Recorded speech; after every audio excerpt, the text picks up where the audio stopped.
اعوذ باللہ السمیع العلیم من الشیطان الرجیم، بسم اللہ الرحمن الرحیم۔ ناظرین اکرام، میں ہوں آپ کا میزبان سمیع اللہ ملک۔ میں ہوں عثمان خالد۔ پچھلے پروگرام میں ہم نے بلوچستان کی مختصر تاریخ آپ کے سامنے رکھی تھی، اور آج ایک نئے پروگرام میں ہم بلوچستان ہی کے بارے میں کچھ اور باتیں کریں گے، اور بلوچستان لگتا ہے کہ بلوچستان کے سلسلے میں شاید کئی اور پروگرام کرنے پڑیں، تاکہ ہم چاہتے ہیں کہ ناظرین کو صحیح حقائق دکھائے جائیں۔ آج کل پاکستان کے اندر میڈیا جو ہے وہ بلوچستان کا صرف ایک رخ پیش کر رہا ہے، اور نہ جانے وہ کس کے اشارے کے اوپر جو صحیح حقائق ہیں اس کو وہ اپنے لوگوں کے سامنے نہیں لا رہے، پاکستانی قوم کے سامنے۔ ہم یہ چاہتے ہیں کہ جو بلوچ جو خود اس بات پہ احتجاج کر رہے ہیں کہ ہمارا جو نقشہ پیش کیا جا رہا ہے دراصل یہ ہمارا چہرہ نہیں ہے، یہ کسی کے اور کہنے پہ ہمارے چہرے کو بگاڑا جا رہا ہے۔ اس لیے ہم چاہتے ہیں کہ آج آپ سے پھر زمینی حقائق اور کچھ تلخیوں کا ذکر کر کے اپنے موضوع کی طرف رجوع کریں۔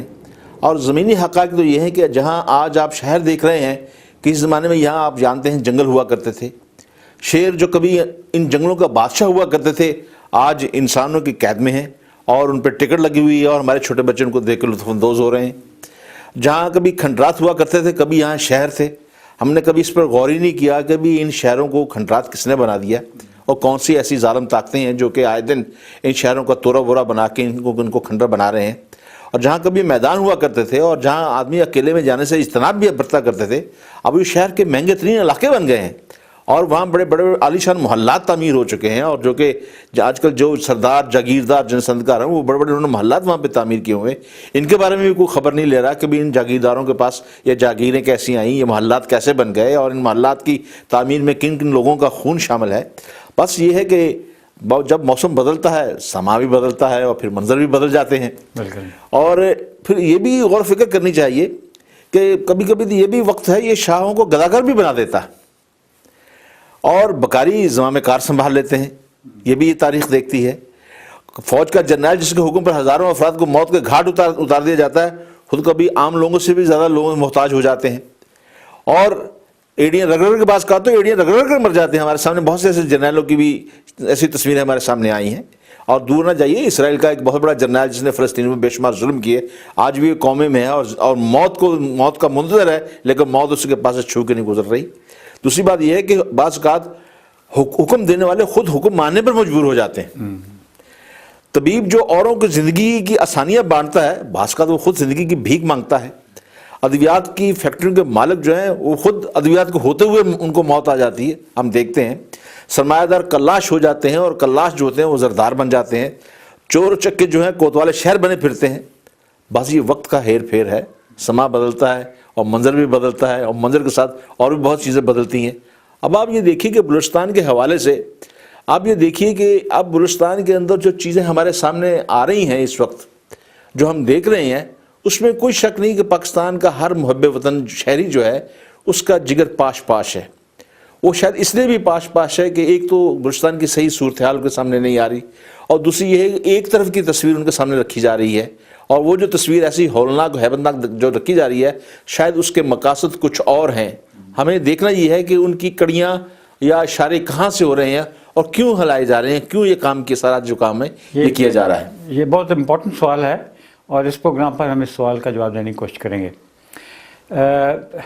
جب پاکستان ماض وجود میں آیا تو یونائٹڈ نیشنز میں ہم نے اپلائی کیا جوائن کرنے کے لیے، صرف ایک ملک تھا جس نے اس کے خلاف ووٹ دیا، وہ تو افغانستان۔ کیونکہ افغانستان جو تھا یہ ایک وہ ملک ہے جو کہ بفر اسٹیٹ تھا between Soviet empire and British umpire, اور یہاں تک کہ ایک واخان کوریڈور وہاں پر یہ علاقہ تھا جو کہ برٹش امپائر کا حصہ تھا، لیکن اس کو دے دیا گیا تاکہ ڈائریکٹلی سوویٹ امپائر جو ہے وہ برٹش امپائر کے ساتھ کہیں بھی اس کی سرحد نہ ملتی ہو۔ تو اس کی سرحد اس طریقے سے ابسرڈ سی بنائی گئی کہ یہ ایک بفر اسٹیٹ ہو۔ بفر اسٹیٹ کا مطلب ہوتا ہے کہ یہ نہ سوویٹ یونین کے لیے تھریٹ ہو، نہ برطانیہ کے لیے تھریٹ ہو، پیسے دونوں سے لے، اور خود فیلڈ اسٹیٹ ہو۔ تو لہٰذا یہ تینوں جو چیزیں تھیں یہ افغانستان میں بدرجہ اتم موجود تھیں۔ فیلڈ اسٹیٹ بھی تھا، اس لیے بادشاہ جو تھا وہ ہمیشہ نمک خوار تھا، یا سوویت یونین کا یا برٹش امپائر کا، یا دلی سے پیسے لیتا تھا یا ماسکو سے پیسے لیتا تھا، اور یا دونوں سے لیتا تھا، کہ دونوں کو بلیک میل کرتا تھا۔ جب ادھر پاکستان بنا تو یہ تو مسلمان ملک تھا. جی جی. تو یہ دونوں پہلے تو امپائر تھے دونوں. پاکستان کو وہ سکسیسر آف برٹش امپائر تو نہیں مانتا تھا. جی جی. سکسیسر آف برٹش امپائر تو دلی آپ کو کہتا تھا. جی جی جی. تو لہٰذا انہوں نے اپنے رشتہ داری دلی کے ساتھ استوار کی، ماسکو ساتھ کی رکھی. پھر بعد میں جب ماسکو اور دلی شیر و شکر ہو گئے تو افغانستان کے ساتھ مل گیا. اور ابھی اس یعنی اسلامی اخوت کی خلاف ورزی کے اوپر اتنی زبردست سزا ملی افغانستان کو کہ آج تک وہاں پر امن قائم نہیں ہو سکا. یہ 1979 میں وہ سوویت یونین ادھر آیا، سوویت یونین وہاں سے نکلا 86 میں، اور اس کے بعد ابھی تک وہاں پر لڑائی جاری ہے اور امن قائم نہیں ہو سکا. کیونکہ جب آپ کسی جذبہ اخوت جو کہ اسلام نے آپ کو درس دیا ہے 3 چیزوں کا، یہ جو لبرٹی، ایکوالٹی، فرٹرنیٹی کہتے ہیں انگریز لوگ، یا فرینچ ریولوشن کے جو سلوگن تھے، ہمارے بہت سے اس سے اعلیٰ سلوگن ہیں. ہمیں حریت، مساوات اور قوت. حریت جو ہے یہ لبرٹی سے بہت اعلیٰ چیز ہے. بالکل. مساوات ایک ہی چیز ہے، مساوات اور ایکوالٹی. جب آپ نے اس اخوت کے اصول کو توڑا، افغانستان نے توڑا. جی. اور افغانستان جو تھا یہ اخوت کے اصول کے اوپر کے زمانے میں پانی پت کی تیسری لڑائی میں فتح یاب ہو کے اس نے پورے آج کل کا پاکستان اور آج کل کے افغانستان پر ایک حکومت تھی اور اتنا بڑا دورانی امپائر قائم کیا. جی. وہ جو تھا وہ فتح ہو گیا. جی جی. آج بھی اب دیکھیے، آج بھی وہ آکوپائڈ ٹیریٹری ہے. آج امریکہ نے اس کو آکوپائی کیا ہوا ہے. سوویت یونین جب نکلا تو پھر سوویت یونین ٹوٹ گیا. جی جی. اور ہمیں اس بات کا فخر ہے اور ہمیں اس چیز کا کریڈٹ دینا چاہیے کہ ہمارے خون سے، ہماری کاوش سے، ہماری عقل سے، ہماری دانش سے، ٹھیک ہے امریکہ نے بھی اس میں مدد کی ہتھیاروں کے ذریعے سے، اور وہ بھی ضرورت ہوتی ہے کیونکہ دانش کا یہ بھی تقاضا تھا کہ کوئی نہ کوئی سپر پاور، اگر آپ دوسری سپر پاور کے ساتھ لڑائی کر رہے ہیں جی جی، تو ایک جو سپر پاور اس کے مخالف ہے اس کی آپ مدد لیں. دانش کا تقاضا تھا. دشمن کا دشمن اپنا دوست ہونا چاہیے. دوست ہوتا تھا. جی جی. لیکن پوری دنیا اسلام ادھر آئی. جی جی. جہاد کا حیا ہوا. جی جی. اور افغانستان آزاد ہوا. اور اس کے بعد Pakistan has not look back. ابھی ہم ٹائم آ گیا کہ ہمیں کریڈٹ لینا چاہیے کہ افغانستان کی یہ جدوجہد آزادی جو تھی سوویت یونین سے، اس میں ہم نے حصہ لیا اور اس میں ہم پورے حصہ دار ہیں. اور سوویت یونین جب ٹوٹا اس میں 6 مسلمان ملک آزاد ہوئے، ان کی آزادی میں ہم حصے دار ہیں. ہمیں یہ کہنا چاہیے کہ اسلام ہمیں سینٹرل ایشیا سے آیا. جی جی. اور یہ سینٹرل ایشیا پھر غلام ہو گیا سوویت یونین کا. امام بخاری وہیں سے تو آئے تھے. سب یعنی سب آپ دادا گنج بخش دیکھیے، کوئی دیکھیے اسلام پھیلانے والے لوگ یہ سب اسی جگہ سے ہے، سینٹرل ایشیا سے ہے. افغانستان سینٹرل ایشیا کا حصہ ہے. جی جی بالکل. اور سینٹرل ایشیا والوں کو پھر یہ جب غلام ہو گئے تو ہم نے سینٹرل ایشیا کو بھی آزاد کرایا، افغانستان کو بھی آزاد کرایا. یہ ہمیں اس پر فخر کرنا چاہیے کہ ہم نے اس کو آزاد کرایا. اور ابھی یہ دوبارہ اگر آکوپائڈ ہے تو انشاءاللہ ہم ہی اس کو آزاد کرائیں گے. لیکن وزیر صاحب یہ دیکھیے نا، مسئلہ یہ ہے کہ آپ نے جو یہ بات اپنے کہی بہت اچھی کہی آپ اس کے بارے میں، لیکن زمانہ میں آج پتہ نہیں کیوں منظر کی اور سما کی بات اور وقت کی بات کرنا چاہتا ہوں میں. اب آپ یہ دیکھیے آج کل دودھ کی رکھوالی بلی کے سپرد کر دی گئی. بھالو جو ہیں وہ شہد کھا رہے ہیں، چاٹ رہے ہیں. ہنس جو ہیں وہ دانہ چگ رہے ہیں، اور جو کوے جو ہیں وہ موتی چگ رہے ہیں. ہاں جی. وہی گائے جو آپ کو دودھ دیتی تھی، آپ کی پرورش کرتی تھی، آپ کے گھر کا کام چلاتی تھی، آج کسائی کے حوالے کر دی گئی ہے اور قصاب جو ہے اسے ذبح کرنے کے لے کے جا رہا ہے. باپ میں جب دم ہوتا تھا تو ساری اولاد، سارے بچے، بہو جتنی بھی ان کے پیچھے آگے پھرتی تھی، اس کا حکم چلتا تھا. لیکن باپ ذرا بوڑھا ہوا اب وہ پیاسا فوت ہو جاتا ہے، ماں دعا کے لیے مر جاتی ہے، دوا دارو اس کے لیے نہیں ہوتا. یہ ایک ایسا منظر ہے کہ سماج دنیا میں چل رہا ہے. اس منظر سماج کو بھی تبدیل ہونا ہے. دراصل یہ ساری باتیں میں آج اس لیے اپنے ناظرین سے کرنا چاہتا ہوں کہ کافی دنوں سے ایک خبر نے مجھے بہت بے چین کر رکھا ہے. وہ خبر میں آپ کے سامنے لانا چاہتا ہوں کہ یہ جو امریکہ اور مغربی ممالک جو کہ اپنے آپ کو حقوق انسانیت کی بہت بڑے چیمپئن سمجھتے ہیں، آپ یہ دیکھیں پچھلے دنوں میں ایک ویڈیو پہ ایک فلم چلی، اس فلم کے اوپر یوٹیوب پہ وہ چلائی گئی، اور یہ پتہ نہیں یہ ویڈیو کس نے بھیجی، لیکن یہ ہے کہ ویڈیو پہ وہ طالبان جو کہ مقابلے میں مارے گئے مزاحمت میں جو طالبان شہید ہوئے، ان کی لاشوں کے اوپر 4 امریکی فوجی پیشاب کر رہے تھے. آپ نے بھی سنا ہوگا، وہ دیکھا ہوگا. منظر بڑا ہی کربناک منظر ہے. وہ لوگ ہیں جو کہ اپنے آپ کو انسانی حقوق کا بڑا چیمپئن سمجھتے ہیں. اور ایک جو لاش تھی اس کے اندر وہ تو خون سے لت پت تھی، جس کے اوپر وہ نشانہ بنا بنا کے اس میں پیشاب کر رہے تھے اس افغان کے اوپر. آپ یہ دیکھیے، یہ تو معلوم نہیں ہو سکا، لیکن یہ کہ اس ویڈیو میں دکھایا گیا اس غیر انسانی فعل پہ ساری دنیا میں انتہائی پسندیدگی کا اظہار کیا گیا ہے. اور بی بی سی کا جو نامہ نگار اسٹیو کینگسٹن جو ہے، جس نے اس نے ابھی بتایا ہے اپنی خبروں میں، اس نے کہا کہ ان اہلکاروں کی شناخت ظاہر نہیں کر رہا امریکہ، لیکن اسے پتہ چل گیا ہے، اور جو اس ویڈیو میں اس میں ملوث ہیں اس کام میں، ان کا تعلق ایک امریکی ریاست ہے شمالی کیرولینا، اس کا ایک کیمپ لیچون، اس سے ان فوجیوں کا تعلق ہے. یہ ہے وہ انسانی حقوق کے چیمپئن جو کہ جارحیت کے طور پہ، جارے کے طور پہ افغانستان کے اندر آئے، اور جو کہ انسانی لاشوں کے ساتھ یہ سلوک کر رہے ہیں. اور آج یہ کہہ رہے ہیں کہ ہم چھوٹی کو بات ہوتی ہے تو یہ بہت بڑے چیمپئن بن کے آتے ہیں. آج یہ کہتے ہیں کہ ہم بلوچستان میں انسانی حقوق کے چیمپئن بن کے آئے ہیں، وہاں پہ بلوچستان کے اندر یہ ظلم ہو رہا ہے. کیا آپ یہ سمجھتے ہیں کہ کیا خدا نہ خواستہ پاکستان کے اندر، آپ مجھے یہ بتائیے کہ اگر ایسا واقعہ کسی اسلامی ملک میں ہوا ہوتا تو کیا آج کا پریس ہمیں زندہ رہنا دیتا؟ آپ نہیں سمجھتے کہ آج مغربی پریس جو ہے وہ بھی اس منافقت کی دلدل میں پھنس گیا ہے، اور وہ بھی اس معاملے کو آگے نہیں لے کے جا رہا؟ حالانکہ اس معاملے کو جو وزیر خارجہ ہے ہلری کلنٹن، اس نے بھی اس پہ ناپسندی کا اظہار کیا ہے، یعنی اس نے تسلیم کر لیا ہے کہ ہاں یہ امریکیوں نے کیا ہے، اور انہوں نے کہا ہے کہ ہم اس پہ مقدمہ چلانے والے ہیں. لیکن کیا دنیا کے پریس کو اس بات کا علم ہے کہ ان پہ مقدمہ چل رہا ہے، یا گرفتار ہو گئے ہیں، یا کیا جا رہا ہے؟ لیکن آج بلوچستان کے حالات کے اوپر تو ان کو یہ چیزیں یاد آ رہی ہیں کہ بلوچستان کے حالات جو ہیں ان میں شورش ہے. آپ نہیں سمجھتے کہ اس واقعے کے اوپر یعنی کوئی لیدے ہونی تھی، اور یہ جو مغربی انسانیت، یہ مغربی ممالک جو ہیں یہ انسانی حقوق کے چیمپئن بنتے ہیں، ان کو ذرا آئینہ دکھانا چاہیے. زمانہ بدل رہا ہے اور حالات بدل رہے ہیں، اور اس لیے ضروری ہے کہ ہم ایک سمجھیں کہ امریکہ ادھر کس مقاصد کو لے کر آیا تھا، اور اس میں کہاں تک وہ کامیاب ہو رہا ہے، اور ابھی ان مقاصد کی تکمیل کے لیے، اس کے لیے پاکستان کے اوپر، پاکستان کو ڈیسٹیبلائز کرنا اس کے لیے ضروری ہے. جی ابھی یہ شاید ہم علیحدہ پروگرام میں ان چیزوں کی ذکر کریں گے، لیکن جو اس وقت ضروری ہے وہ یہ ہے کہ جب امریکہ ادھر آیا تو سوویت یونین کی ڈیفیٹ کے بعد آیا. جی. اور بڑی دیر تک افغان میں جو حکومت تھی وہ گریٹفل تھی، یہاں تک کہ طالبان بھی ان کے ساتھ ان کے لیے اچھی رائے رکھتے تھے، ان کے لیے وہ سب کام کرنے کے لیے تیار تھے. یہاں تک کہ پائپ لائن کے بچھانے کا جب کام تھا اس میں بھی طالبان ان کے ساتھ نیگوشیٹ کر رہے تھے. جی. تو امریکہ کے لیے افغانستان میں بہت زیادہ گڈ ول تھی.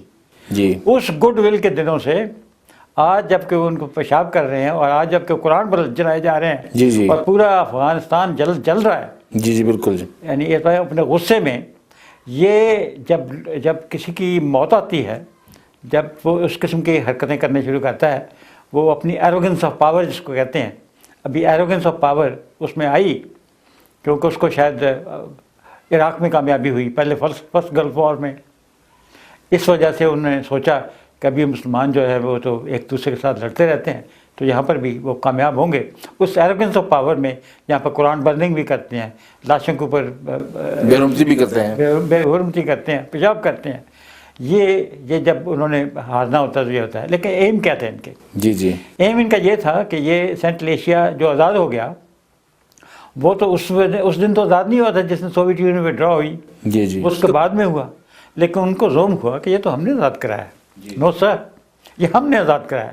جی. سینٹرل ایشیا، یہ انہوں نے بالٹک اسٹیٹس کو آزاد کرایا، انہوں نے ایسٹرن یورپ کو آزاد کرایا. یہ ان کا مقصد تھا. جی. لیکن سینٹرل ایشیا کو ہم نے آزاد کرایا، مسلمانوں نے آزاد کرایا، ہمارے خون کی وجہ سے آزاد ہوا. اور یہ انہوں نے ریلائز نہیں کیا، اور چونکہ ریلائز نہیں کیا، انہوں نے اپنے ایم اور آبجیکٹیوز جو تھا وہ سمجھا کہ یہ کوئی نئی کالونی بننے کے لیے تیار ہے، اور لہٰذا انہوں نے کالونائز کرنے کے لیے پہلے افغانستان پہ حملہ کیا. کالونائز کیا کرنا تھا؟ Central Asia. پھر جب اوباما کی حکومت آئی تو اس نے کہا کہ افغانستان پاکستان ایک ہی تھیٹر آف آپریشن ہے. اس ایگزیکٹلی اسی طریقے سے جس طریقے سے کسی زمانے میں روس جو تھا اس نے پختونستان اسٹنٹ سٹارٹ کیا تھا. اور پختونستان اسٹنٹ میں وہ جو نقشہ بناتا تھا اس میں پورے کا پورا بلوچستان اور فرنٹیئر پروونس، یہاں تک کہ سندھ کے ویسٹ کا سارا علاقہ جو تھا وہ پختونستان کیسا بتایا جاتا تھا. جی. اور یہ جو اس کی جو کالونائزیشن کی جو خیال تھا، یہ کالونائز اس نے کرنا تھا، نام تو افغانستان کا لے رہا تھا جی جی، لیکن کالونائز کرنا تھا اس نے خود. ایگزیکٹلی وہی پالیسی اس وقت امریکہ اختیار کر رہا ہے. کالونائز کرنا ہے اس نے علاقے کو خود، لیکن نام بلوچستان کی آزادی کا اور گریٹر بلوچستان کا لیا جا رہا ہے. جیسے کس زمانے میں گریٹر افغانستان اور پختونستان کے لیے روس لیتا تھا، اس طریقے سے آج کل گریٹر بلوچستان کا. So greater Balochistan is their aim. اور گریٹر بلوچستان میں چونکہ کچھ بلوچ ایران کی طرف بھی رہتے ہیں، لہذا دونوں ملکوں کو ڈی اسٹیبلائز کرنا ضروری ہے. لیکن اس میں جو پری ریکوزٹ تھے، ایک پری ریکوزٹ یہ تھا کہ افغانستان میں وہ جنگ جیتتے. جی، یہ پری ریکوزٹ وہ میٹ نہیں کر سکے. امریکہ اس وقت افغانستان میں جنگ ہار رہا ہے. جی بالکل. اور افغانستان کی پوری جنگ جو ہے وہ پاکستان کے تھیٹر آف آپریشن میں ٹرانسفر ہو چکی ہے. اور اس تھیٹر آف آپریشن میں اس وقت آپ کا خیبر پختونخوا بھی شامل ہے، فرنٹیئر کا فاٹا ایریا بھی ہے، اور بلوچستان، یہ سارے اس وقت جل رہے ہیں. جی جی. اور امریکہ کو شکست کس طریقے سے ہوئی، اس طریقے سے شکست امریکہ کو ہمارے علاقے میں بھی ہوگی. لیکن سوچنے کی بات ہے، سوچنے کی بات یہ ہے کہ وہاں پر بھی عوام نے شکست دی. طالبان کو تو شکست ہو گئی تھی، ان کی حکومت الٹ گئی، کابل پر قبضہ ہو گیا، امریکہ کی اور دنیا جہان کی نیٹو کی ٹروپس ادھر آ کے بیٹھ گئے، لیکن کسی جگہ قبضہ نہیں کر سکے. شہروں پہ قبضہ کر لیا لیکن ملک پر قبضہ نہیں کر سکے. وہ بھی جزوی قبضہ ہے جی، جزوی قبضہ. اور بعض کابل شہر میں تو جو افغانستان فرانس کی جو فوجیں ہیں وہ باقاعدہ طالبان کو اس کا ٹیکس ادا کرتی ہیں کہ ان پہ حملہ نہ کیا جائے. تو ابھی اس لیے اگر آپ نے یہ سمجھنا ہے کہ آپ نے کرنا کیا ہے تو یہ بڑا، کیونکہ ہمیں بڑھنا چاہیے کہ یہ تو ہم نے دیکھ لیا کہ وہ وہی کر رہے ہیں جو کہ تمام کلونیل امپیریل پاور کیا کرتی تھی. کس زمانے پختونستان کے نام کے اوپر روس اس علاقے کو فتح کرنے کے پروگرام بنا رہا تھا، اور آج اس علاقے کو فتح کرنے کے، یاد رکھیے یہ بلوچستان کو کوئی آزادی دینے کی بات نہیں ہو رہی. جی جی. بلوچستان چونکہ خالی علاقہ ہے، وہ اس کو مفتوح علاقہ بنانا چاہتے ہیں. وہ کہتے ہیں اگر افغانستان پر قبضہ ہو سکتا ہے تو بلوچستان تو خالی علاقہ اس پر کیوں نہیں ہو سکتا. جی جی. لہٰذا انہوں نے اپنی کالونی بنانی ہے. ان کے وہی امپیریل ایمز ہیں جو کس زمانے میں سوویت یونین کے تھے. ابھی ان ایم کو ہم نے فرسٹریٹ کیسے کرنا ہے. وہ صاحب بات یہ ہے کہ اس میں کوئی شک نہیں کہ ہم غیر ملکی طاقتوں، ان کے باقاعدہ طور پہ ان کی سازشیں، ان کے جو شواہد ہیں وہ ہمارے سامنے موجود ہیں. لیکن ہمیں آپ یہ بھی دیکھنا ہوگا کہ ہمارے اپنے ہاں کن کن لوگوں کا قصور ہے جو کہ بلوچستان کے حالات کو بگاڑ رہے ہیں. اب اس میں کوئی شک نہیں کہ ان دنوں بلوچستان میں بہتا لہو اور گرتی لاشیں، اجڑتی بستیاں اور لاپتہ افراد کے لاحقین اور ان کے نعرے اور فریادیں جو ہیں انہوں نے ہر پاکستانی کے دل کو زخمی کر کے رکھا ہوا ہے. لیکن یہ ایک یک طرفہ تصویر ہے. اور ادھر دل رکھنے والے بلوچ زعما بھی جو ہیں وہ بھی اپنی سفید داڑھیوں کا واسطہ دے کے لوگوں کو یہ اسلام آباد کے یعنی ایوانوں میں، ایوانی اقتدار میں دعائی دے رہے ہیں. مگر یہ آقا لاؤ ہے، یہ پھیلتا جا رہا ہے، کبھی کسی حد پھیلتا جا رہا ہے. لیکن اس میں مسئلہ یہ ہے، مرض یہ ہے، یہ جو وہ کہتے ہیں کہ جو دعا کرنے کی کوشش کی جاتی ہے مرض بڑھتا جا رہا ہے. اس کی بھی کوئی وجوہات ڈھونڈنے کی کوشش کرنی چاہیے کہ ہمیں کہ ہمارے اپنے ہاں کون سے جو چیزیں ہیں جو کہ اس میں کر رہی ہیں. اب آپ دیکھیں کہ ان دنوں میں ایوانی اقتدار کے سرد رویوں سے تو یوں معلوم ہوتا ہے گویا یہ کسی اور دوسرے ملک کی داستان سنائی جا رہی ہے، کسی اور ملک کے اندر یہ کام ہو رہا ہے، یا کسی اجنبی علاقے کی بات ہو رہی ہے، یا مرنے والے پاکستانی نہیں ہیں. کیا ہم تو سمجھتے ہیں کہ بلوچستان میں مرنے والا جو پاکستانی، جو پنجابی حجام ہے، وہ بھی اس کے مرنے کا بھی ہمیں اتنی تکلیف ہے. جو استاد وہاں پہ بلوچستان کی یونیورسٹی میں مارے جا رہے ہیں، وہ استاد جو کہ برسوں سے وہاں پہ بلوچستان کے بچوں کو علم کی روشنی مہیا کر رہے تھے، ان کو مارا جا رہا ہے، ان کی لاشیں آ رہی ہیں. وہاں پہ جو بلوچی مارا جا رہا ہے، حتیٰ کہ میں یہ کہتا ہوں جو بیرلے کا آدمی مارا جا رہا ہے وہ بھی پاکستانی جو ہے، اس کی بھی ہمیں بہت تکلیف ہو رہی ہے. اور یہ ایسی جنگ ہے، اندیکھی جنگ ہے، جس کا ایندھن جو ہمارے نوجوانوں کو بنایا جا رہا ہے. اس کے پیچھے جو سازشی عناصر ہیں وہ تو ایک طرف ہیں سیکورٹی فورسز کے معاملے جو ہے. اب آپ دیکھیں ہماری سیکورٹی فورسز کے جو نوجوان ہیں ان کو بھی بے دریغ وہ بھی قربانیاں دے رہے ہیں. ابھی ہم یہ تو کہتے ہیں کہ بلوچستان کے بارے میں جو مسنگ افراد ہیں ان کا پروپیگنڈا کیا جا رہا ہے، لیکن کوئی ایسا آدمی نہیں جو کہ جو سیکورٹی فورسز کے جن لوگوں کو پکڑ کے ذبح کر دیا گیا جانوروں کی طرح، ان کی بھی کوئی تصویریں سامنے منظر آپ پہ لا سکے، بتایا کہ یہ کون آدمی جو کر رہے ہیں. اب آپ یہ دیکھیے کہ لیکن اس کے باوجود ایک اور چیز جو سمجھنے والی ہے، اب یہ دیکھیے کہ کچھ لاشیں جو ہیں وہ شہروں کے چوکوں میں پھینک دی جاتی ہیں. آپ بتائیے کیا فوج کے سیکورٹی فورسز کے افراد اتنے بیوقوف ہیں کہ کسی آدمی کو مار کے ان کی لاشیں جو ہے وہاں پہ آ کے پھینک دیں جہاں پہ کوئی مقابلہ نہیں ہوا تھا؟ یہ کون لوگ ہیں جو کہ لاشیں پھینک رہے ہیں؟ لازمی بات. لیکن ان سب باتوں کے اوپر آپ مجھے یہ بتائیں کہ ایوان اقتدار میں بیٹھا ہوا ہمارا جو بلوچ صدر ہے اس میں بھی کیوں ایک گمبھیر خاموشی طاری ہوئی ہے؟ وہ بھی تو بلوچ ہے، صدر زرداری وہ بھی تو بلوچ ہے، اس میں کیوں یہ خاموشی طاری ہوئی ہے؟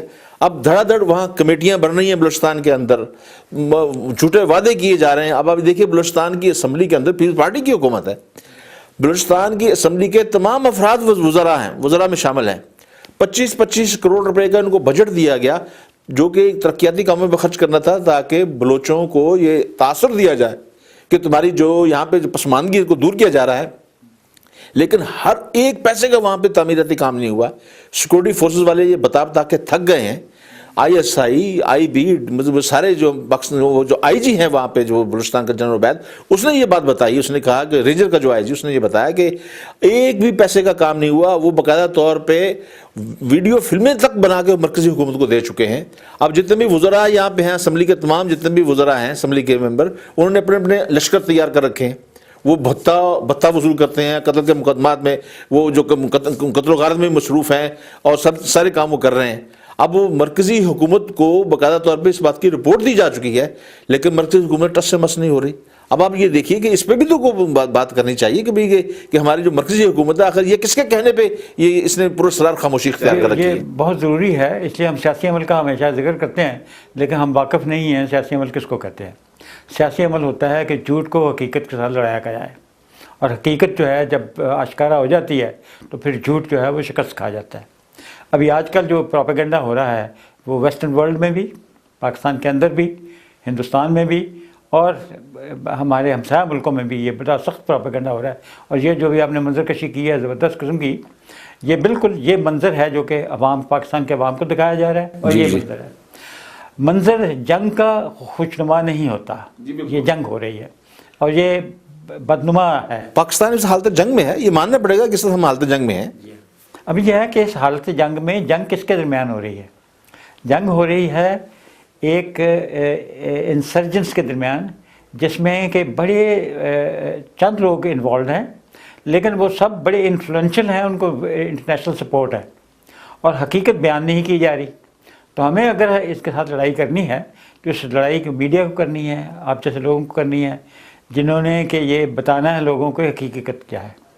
حقیقت یہ ہے، جیسے میں نے پچھلے پروگرام میں ذکر کیا تھا، کہ بگٹی ٹرائب میں بھی نواب بگٹی نہیں جا سکتا اپنے علاقے میں، مری کا سردار جو ہے اپنے علاقے میں نہیں جا سکتا، وہاں پر کوئلے کے کانوں پر کسی اور کا کوئی اور اس کو استعمال کر رہا ہے، اور وہ بھی مری ہیں اور وہ وہاں پر رہنا چاہتے ہیں۔ اس طریقے سے یہ مینگل جو ہیں یہ اوریجنل بلوچ ہیں، جن کو براہوی کہتے ہیں، یہ براہوی کا حصہ ہے، لیکن یہ کسی طریقے سے، اب یہ آپ پروپیگنڈا دیکھیے کہ یہ کلاس اسٹیٹ اپنے آپ کو کہتی ہے، یہ ساورن اسٹیٹ تھی، جو میں نے پہلے پچھلے پروگرام میں بتایا، یہ ساورن اسٹیٹ کبھی نہیں تھی جی۔ اس کو پرنسلی اسٹیٹ انگریزوں نے مانا جی، اور جب پرنسلی اسٹیٹ مانا تو ساتھ ہی ان کو لاسبیلا، مکران اور خاران یہ تین جو تھی ان کو بھی مانا گیا۔ تو یہ 4 پرنسلی اسٹیٹ بنی، کلات کے علاوہ 3 اور بھی تھیں، یہ پرنسلی اسٹیٹ سے تھیں۔ ان میں سے 3 نے پہلے الحاق کر لیا، اور کلات جو تھا وہ بعد میں الحاق ہوا، اور جس کی وجہ سے، جس کی وہ بڑی لمبی چوڑی ہسٹری بتاتے ہیں، ڈسٹارٹ فیکٹ کیے جاتے ہیں۔ تو پہلے حقیقت جو ہمیں فیس کرنی ہے وہ یہ ہے کہ یہ جھوٹ بول رہے ہیں کہ یہ ساورن اسٹیٹ تھی۔ ساورن اسٹیٹ یہ انگریزوں سے پہلے بھی نہیں تھی، اس زمانے میں تو جاگیر تھی۔ جی بالکل، آپ نے پچھلے پروگرام میں ہم ذکر کیا اس کا۔ اور اب وہ جب یہ پرنسلی اسٹیٹ بنی انگریزوں کے زمانے میں، تو پرنسلی اسٹیٹس کو ایک ہی حق دیا گیا تھا کہ وہ پاکستان کے ساتھ جوائن کریں یا ہندوستان کے ساتھ، اور یہ کنٹیگوس پاکستان کے تھی، اور انہوں نے پاکستان کے ساتھ الحاق کیا، اور یہ لائلی اتحاد کیا۔ اور یہ جو کوسٹل اسٹیٹس ہیں تینوں، ان لوگوں کے تو آپ آج بھی لائل ہیں اور پہلے بھی لائل تھے۔ تو لہٰذا پہلے آپ ایکسکلوڈ کرنا شروع کر دیں کہ پاکستان کی جو کوسٹل بیلٹ ہے، یہ جو تینوں اسٹیٹس ہیں، یہ پاکستان سے لائل ہیں۔ جی جی۔ یہ مینگل ٹرائب جو کہ سب ٹرائب ہے بلوچیوں کا، جی جی، یہ جو بروہی زبان بولتے ہیں، یہ بروہی یعنی اوریجنل زبان، جس کو اگر بلوچی کسی کو زبان کو کہا جا سکتا ہے تو بروہیوں کی زبان ہے، یہ بروہی بولنے والے ہیں۔ تو مینگل ٹرائب جو ہے یہ بہت پھیلا ہوا ہے، لیکن یہ بڑا اسپاسلی پاپولیٹڈ ایریا ہے۔ مری بگٹی جو ہیں یہ پاکستان کے ساتھ ملتے ہیں، یہ ان کے رشتہ داریاں سب کچھ اور پنجاب کے ساتھ ملتے ہیں، وہ پنجابیوں کے ساتھ ہے۔ تو لہٰذا اگر آپ پہلے دیکھیے کہ یہ ریوولٹ کہاں پر ہے، ابھی ریوولٹ جو ہے یہ ان کا جو ریلیٹیولی پڑھا لکھا طبقہ ہے، ابھی یہ بلوچستان یونیورسٹی میں یہ ریوولٹ ہے. جی جی. اس بلوچستان یونیورسٹی میں ایک وہاں پر جھنڈا بھی بنا دیا گیا، ان کو ویب سائٹ بھی بنا دی گئی، ان کو امریکہ میں وظیفے بھی دیے گئے، ان کو پیٹرنائز کیا گیا. تو یہ پڑھا لکھا جو نوجوان ہے، سی آئی باقاعدہ سرپرستی کر رہی ہے، جیسے میں نے اپنے ابتدائی میں کہا ہے، اور ابھی کافی سال ہو گئے ہیں. جی، یعنی اس کو یہ چیز تقریباً 20-25 سال سے جاری ہے. بلکہ ایک ان کا بلوچوں کا جو ویب سائٹ ہے اور جو دفتر ہے وہ تو اسرائیل تل ابیب کے اندر بھی کام کر رہی ہے، اور وہ وہاں سے باقاعدہ طور پہ اس کا اعتراف بھی کر رہے ہیں کہ ہم کہاں سے کام کر رہے ہیں. بالکل، اور اس کا اپنا ایڈریس دیا ہوا ہے، میں نے دیکھی ان کی ویب سائٹ. جی جی، تل ابیب کا وہ آکوپائڈ جیروسلم کے بیچ میں ان کی ویب سائٹ کا ایڈریس ہے. جی جی. تو یعنی وہ یہ چھپا بھی نہیں رہے، اور جب آپ ان کا انٹرویو کرتے ہیں تو اس وقت بھی کہتے ہیں کہ ہاں ہم کسی سے بھی مدد لیں گے پاکستان یا پنجابی آرمی وغیرہ کے خلاف. تو پہلی بات یہ ہے کہ جیسے افغانستان میں شہروں پر تو آج بھی امریکہ کا قبضہ ہے، جی جی، لیکن اس قبضے کو کنٹرول کیا جاتا ہے، اس کو چیلنج کیا جاتا ہے، طالبان چیلنج کرتے ہیں، لیکن کنٹری سائڈ پر ان کا کنٹرول نہیں ہے. اسی طریقے سے پہلے ریکگنائز کیجئے کہ بلوچستان میں یہ پٹھانوں کا علاقہ یہ پیسیفائڈ ہے، سب سے زیادہ لوگ وہاں رہتے ہیں. کوسٹل بیلٹ میں ریلیٹیولی امن امان ہے، لیکن یہ انفلٹریشن ہوئی ہے. اور یہ جو بروہی لوگ ہیں یہ بلوچ نہیں ہیں، یہ اوریجنل ہیں. اور یہ لوگ اس میں صرف بینگل ٹرائب جو ہے، یعنی بزنجو بھی پاکستان کے ساتھ ہے، بینگل ٹرائب ان کے خلاف ہے. تو لہٰذا آپ پہلی ایک کولیشن بنائیں آف دوز پیپل جو کہ باغی نہیں ہیں، جو کہ پاکستان کے اندر رہنا چاہتے ہیں. میجارٹی تو پاکستان کے ساتھ رہ رہی ہے، تو چند مٹھی بھر لوگ ہیں جو کہ یہ ایسا کام کر رہے ہیں. ہوتا یہ ہے کہ جب لوگ ہتھیار اٹھا لیں اور ان کو فوراً سپورٹ ملنی شروع ہو جائے تو لوگ کہتے ہیں کہ یہ لوگ جو ہیں یہ تو کامیاب ہو جائیں گے. اس وجہ سے باقی لوگ جو ہیں ان کا دم بھرنا شروع کر دیتے ہیں. ابھی اس چیز کو ختم کرنے کے لیے جیسے آپ نے دیکھا ہے کہ ہر کوئی بندہ کوئی ایم کیو ایم کا سپورٹر نہیں ہے، لیکن ایم کیو ایم کو ہمیشہ کراچی کی ساری سیٹیں جیت جاتی ہیں، ان کے پاس ہتھیار ہے، ان کے پاس پیسہ ہے، ان کے پاس فوراً سپورٹ ہے. اسی طریقے سے یہ 3 سردار ہیں، ان کے پاس فوراً سپورٹ ہے. یہ سردار اپنے علاقے میں نہیں جا سکتے. سردار مینگل کا بیٹا اختر مینگل دبئی میں رہتا ہے، اور سردار مینگل خود کراچی میں رہتا ہے. خیر بخش مری کراچی میں رہتا ہے. اکبر بگٹی فوت ہو گیا، اس کا بیٹا علی بگٹی کوئٹہ میں رہتا ہے. یہ ان کی حالت ہے. لہذا لیکن یہ مت سوچئے کہ یہ ان کا جو یوتھ جو ہے، پڑھا لکھا یوتھ، اس کو ایک زبان آ گئی ہے جو انہوں نے انگریزوں سے امریکنوں سے سیکھی ہے. اس کو ایک زبان آ گئی ہے ریبیلین کی، آزادی آزادی کے نعرہ، آزاد بلوچستان جھنڈا، اور ہم گلف ریاستوں کی طرح ہم بھی امیر ہو سکتے ہیں، ہمارے پاس بڑے وسائل ہیں، ہمارے وسائل پر کنٹرول دیا جائے. ابھی حقیقت ہمیں یہ بھی بتانے کی ضرورت ہے. معاف کیجیے، اب وقت بالکل ختم ہو گیا ہے. میں اس کو وائنڈ اپ کرتا ہوں جی جی، کہ یہ وسائل جو بات کی جاتی ہے، سوئی گیس ہے، تو کوئی آئرن اور ہے، کوئی سونے کا اور بھی ہے. ہر چیز کے لیے کیپٹل چاہیے. کیپٹل کہیں سے آتا ہے، وہ اپنا حصہ لیتا ہے اور آپ کو حصہ دیتا ہے. آپ کو سوئی گیس میں رائلٹی صرف بلوچستان کو ملتی ہے، پنجاب کو نہیں ملتی، پاکستان کو نہیں ملتی، صرف بلوچستان کو ملتی ہے. یہ جو گیس پنجاب میں یا سندھ میں جاتی ہے، کسی کی بھی جاتی ہے، وہ اس کے پیسے دیتے ہیں. یہ احسان نہیں کرتے. ہم اگر گندم سپلائی کریں پنجاب سے کے پی کے کو یا تو وہ کوئی احسان کرتے ہیں، پیسے لیتے ہیں نا. اسی طریقے سے ہم سوئی گیس سپلائی کرتے ہیں تو پیسے لیتے ہیں نا. جی جی. اگر ہم اور منگواتے ہیں آسٹریلیا سے اپنی اسٹیل مل کے لیے تو پیسے دیتے ہیں نا. جی بالکل. اسی طریقے سے اور اگر ہم لیں بلوچستان کے کسی علاقے سے تو اس کے پیسے لیں گے. لہذا وسائل کے اوپر ہمیشہ کنٹرول صوبے کا رہا ہے اور رہے گا. تو یہ جھوٹ بولنا بند کیجئے. زمین ہمارے ہاں پروونشل اٹانومی کے حساب سے زمین ہمیشہ پروونس کی ملکیت رہی ہے. جی جی. آج بھی ہے. لہٰذا یہ کہنا کہ وسائل کے اوپر ہمارا کنٹرول نہیں ہے، وسائل کے اوپر صوبے کا کنٹرول ہے. جی جی. اور ابھی یہ 18th امینڈمنٹ ہوئی ہے، اس کے مطابق ابھی ان چیزوں پر جہاں پر گیس کا تو پہلے سے تھا، جی جی، ان پر بھی ان کا کنٹرول آ گیا. لہٰذا یہ باتیں کہنے کی ہے. تو بات میری اخیر میں کہنے کی ہے کہ یہ لڑائی یہ فزیکل لڑائی نہیں ہے، یہ بلوچوں کی، یہ پاکستانیوں کی لڑائی نہیں ہے، فوج کی اور باغیوں کی لڑائی نہیں ہے. یہ لڑائی ہے حقیقت کی اور افسانے کی، حقیقت کی اور جھوٹ کی. اور یہ لڑائی ہمیں لڑنی ہے، اور یہ لڑائی ہم نے جیت لی تو باقی سب لڑائیاں جیت جائیں گے. بہت شکریہ بریگیڈیئر صاحب. بس پروگرام ہمارا بالکل ختم ہو گیا، ماسک کو وقت باقی نہیں بچا. لیکن ختم کرنے سے پہلے میں 1-2 فکروں میں یہ بات میں کہنا چاہتا ہوں کہ جب سے پاکستان کی فوج نے اور پاکستان کے لوگوں نے امریکہ اور نیٹو کی سپلائی پہ اوپر اپنا مضبوط پاؤں رکھا ہے، اس کے بعد یہ بلوچستان کا معاملہ جو ہے اس انہوں نے شروع کر دیا ہے۔ وہ پاکستان میں وہ چاہتے ہیں کہ بڑے جبر کے ساتھ پاکستان کو اپنی شرائط میں پھر سے منوایا جائے، لیکن شاید وہ سفر واپسی کا کبھی ہوگا نہیں، یہ نظر آتا ہے۔ ناظرین، اسی لفظ کے ساتھ میں آپ سے اجازت چاہتا ہوں۔ انشاءاللہ جیسے میں نے عرض کیا کہ لگتا یہ ہے کہ بلوچستان کے اوپر ہمیں اور کچھ معاملات اور کچھ پروگرام کرنے پڑیں گے۔ انشاءاللہ اگلے پروگرام تک لیے اجازت دیجیے۔ اللہ حافظ۔